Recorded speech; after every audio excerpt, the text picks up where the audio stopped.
డబ్బు, అనారోగ్యం, ఉద్యోగం, వ్యాపారం, అప్పులతో బాధపడుతున్నారా? మీకోసమే లాంచ్ యువర్ ఫ్యూచర్ ప్రోగ్రామ్.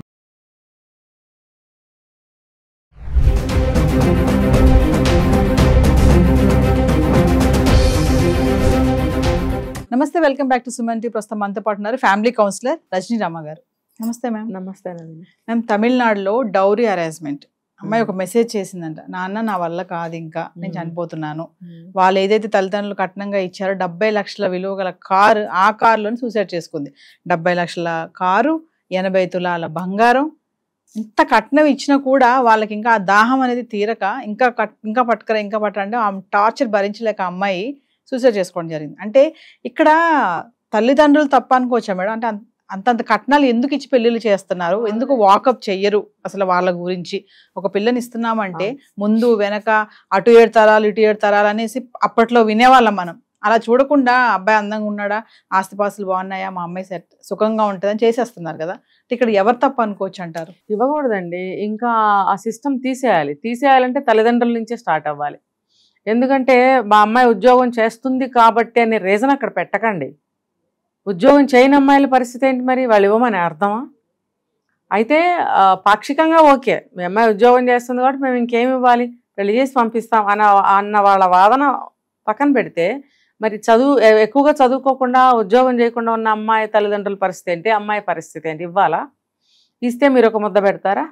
ఆ డబ్బు అంతా మీరు వాడేసేసుకుని మరి ఆ నగలన్నీ మా దగ్గర పెట్టు అని చెప్పి అలా చేసేవాళ్ళు కూడా ఉన్నారు కదా. నీ నగలన్నీ మా లోపల పెట్టు అంటారు కొంతమంది అనరు, వాళ్ళే ఉంచుకుంటారు అమ్మాయి వాళ్ళు. మరి ఇలా ఎందుకు చేస్తున్నారు? ఇవ్వకూడదు వీళ్ళు అసలు. ఎందుకంటే మేము కూడా ఎంతో కొంత చదివించాము, మరి ఎంతో విద్యాబుద్ధులు అన్నీ నేర్పించాము. ఉద్యోగం చేసుకుంటే చేసుకుంటుంది, లేదు చేయకపోతే ఆమె కెపాసిటీకి, ఆమె క్వాలిఫికేషన్కి ఉద్యోగం లేదు, ఆ అమ్మాయి చేయలేదు. మరి మీకు ఇష్టమైతే చేసుకోండి, పిల్ల మంచిది, మీకు ఇంట్లో పనిపాట్లు కానీ మీకు సహకరిస్తుంది అన్ని విధాలా. మీకు ఒక భార్య కావాలి కదా, పనిపాటలు చేస్తుంది మా అమ్మాయిని పంపిస్తున్నాం అని కాదు. ఇక్కడ మేము నేర్పినవి అవి. చాలామంది చూడండి, కాఫీ కూడా పెట్టరు ఇంట్లో, ఒక ఉప్మా చేయరు, ఒక ఆమ్లెట్ వేయరు, అది కూడా మొగుడు చేయాలి. అరే నువ్వు చేయరా మొగుడిని. మరి కొంతమంది అంత సుకుమారంగా పెరిగిన వాళ్ళు కూడా ఉన్నారు, ఉల్లిపాయలు కూడా కట్ చేయడం రాదు. ఎందుకు కట్ చేయకపోవాలమ్మా? ఎందుకు కట్ చేయకపోవాలి? ఉల్లిపాయ తింటావా? ఉల్లిపాయ కట్ చేయలేవా? మరి చాలామంది అంటారు నేను పచ్చిమిరపకాయ కూడా కట్ చేసి ఎరగను.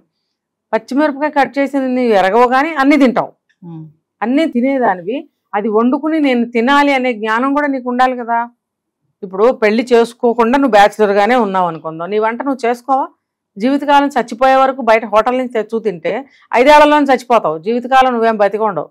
అలాంటప్పుడు నువ్వు ఏదో ఒకటి వండుకు తినాలి ఇంట్లో, మరి అప్పుడు నేర్చుకోవా? మరి ఆ మాటలకు అర్థం ఏంటి? పొగరబట్టిన మాటలు కదా అవి.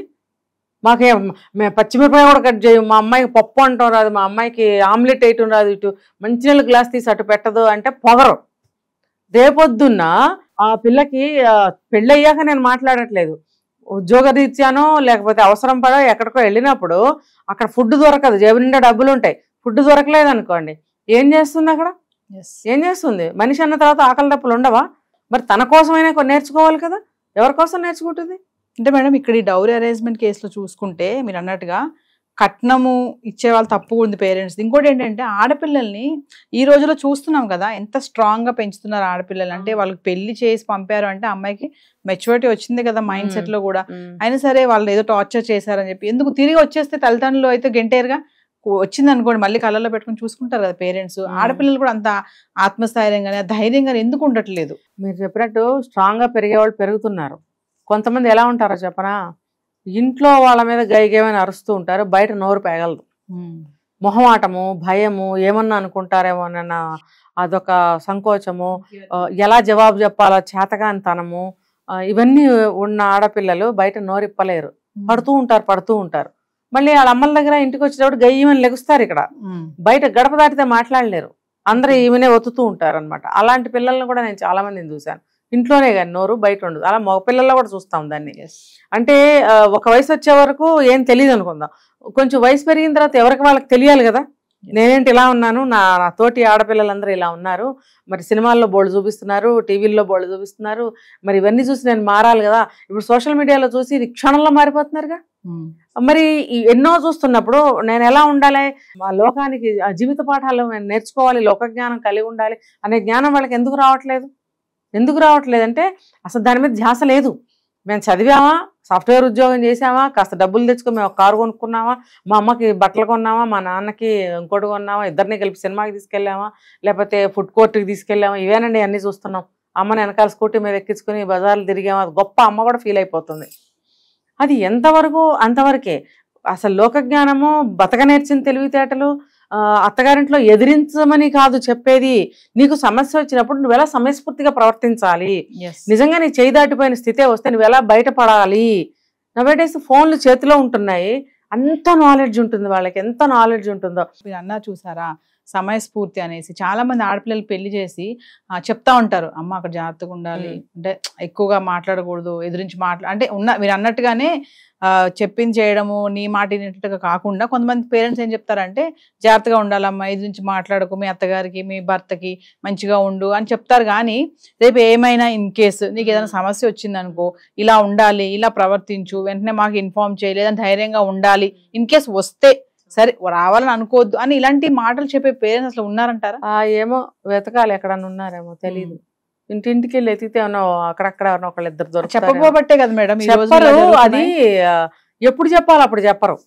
పెళ్ళయ్యే వరకు చాలా ధైర్యంగా సమయస్ఫూర్తిగా చక్కగా అన్ని విధాలా తను తాను సేవ్ చేసుకునే విధంగా పెంచాలి. పెళ్లి చేసుకునేటప్పుడు అప్పగింతలని ఉంటాయి. ఈ రోజుకి కూడా తాళి కట్టే కార్యక్రమాలు అయిపోయాక వేద మంత్రాలు అని చెప్పి 10 మంది పండితులను తీసుకొచ్చి వేదఘోష చేయించి పెళ్లిళ్ళు చేస్తున్నారు గొప్ప కోసం. అది అయిన తర్వాత అప్పగింతలు కూడా 1 గంట చేస్తున్నారు. మరి పూర్వీకులు కానీ అలా తెలిసిన వాళ్ళు ఎవరిని ఉంటే ఆ పాటలు పాడేవాళ్ళు అక్కడ అప్పగింతల పాటలు కూడా పాడతారు.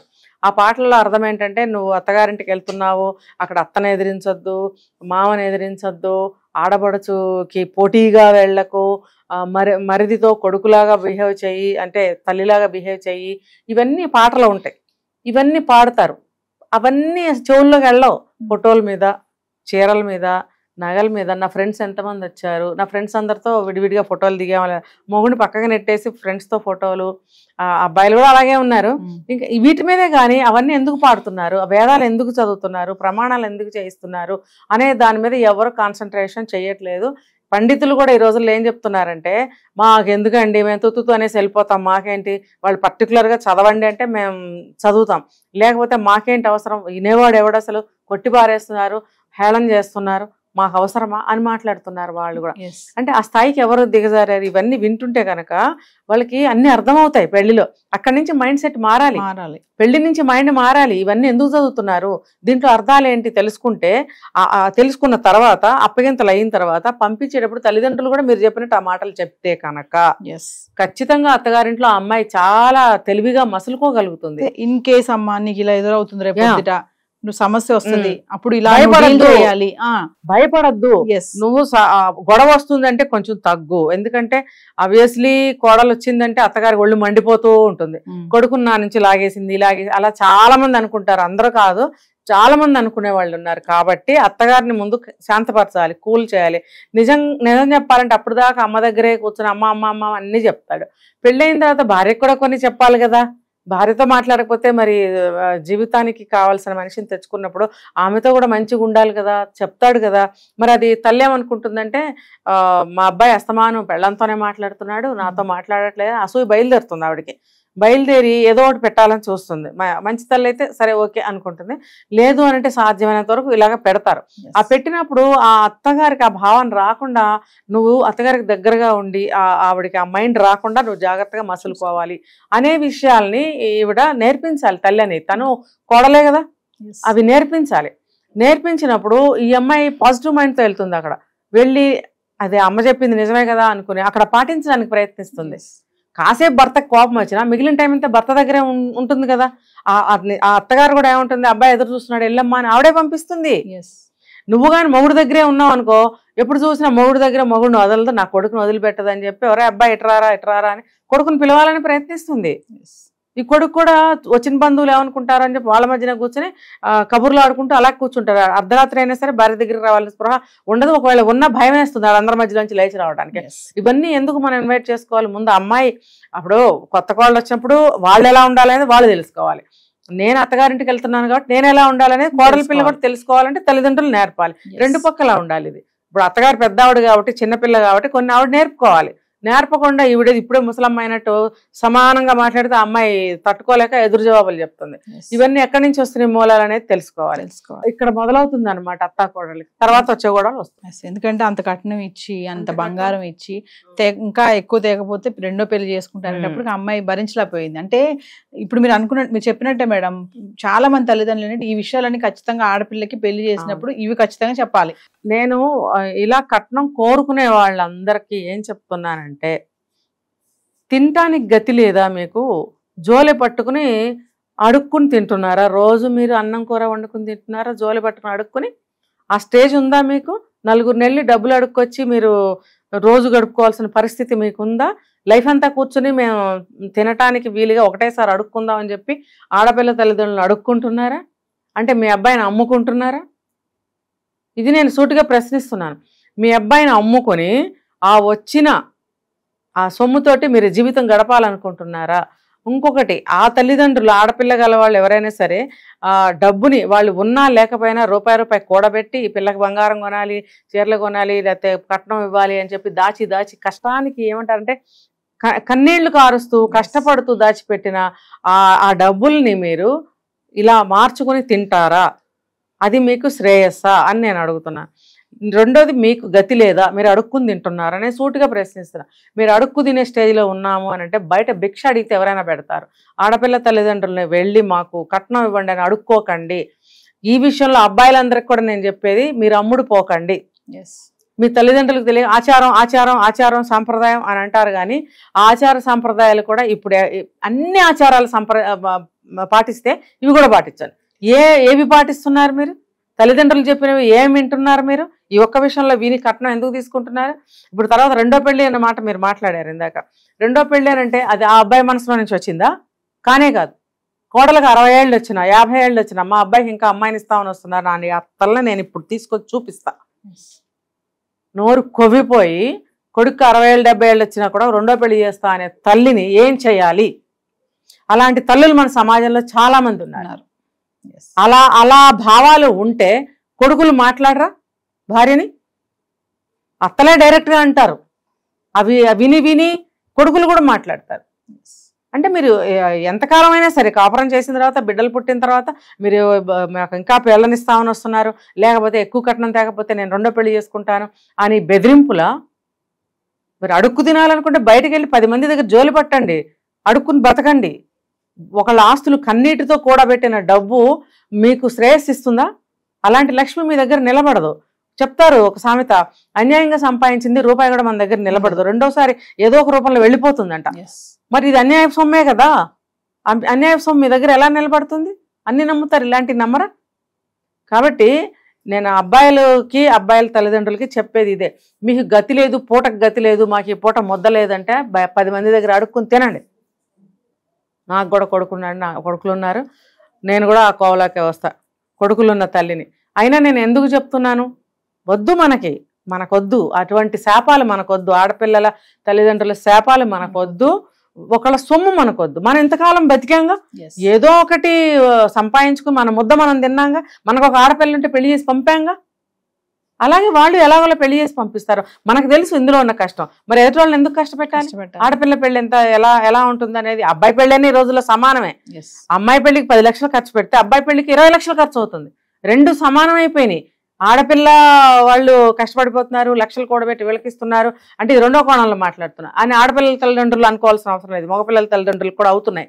అయితే ఇద్దరు పిల్లలకి పెళ్లిళ్ళు చేసుకోవాలి కాబట్టి మీరు ఇంత ఖర్చు పెట్టుకోవాలనుకుంటే ఇంత ఖర్చు పెట్టుకోండి, మా దగ్గర లేదు అంటే ఎంత ఖర్చు పెట్టుకోవాలంటే ఎంత ఖర్చు పెట్టుకోవాలి, అది మీ ఇష్టం, మీ చాయిస్. అది ఎవరు మిమ్మల్ని ఒత్తిడి తీసుకురారు.